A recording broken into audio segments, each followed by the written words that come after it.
Priatelia, akú vodu pijete vy?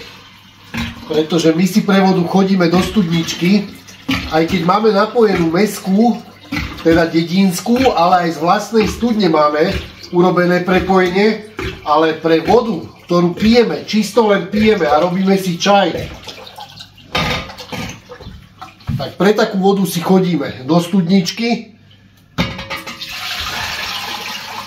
Čistá vodička mineralizovaná je základ, to je to najlepšie, čo môžete pre svoje zdravie urobiť.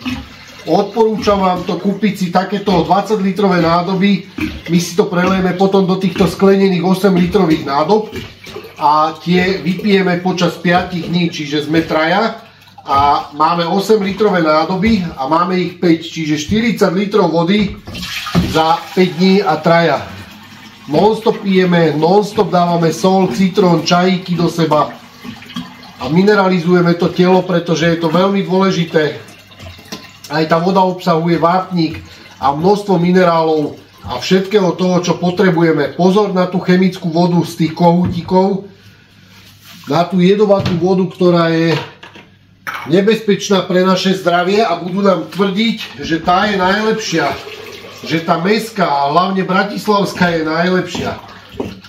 Viete čo, ja neverím už na nič a radšej sa zabezpečím sám, pretože verím na túto čistú vodu, má úplne inú chuť a je to cítiť proste.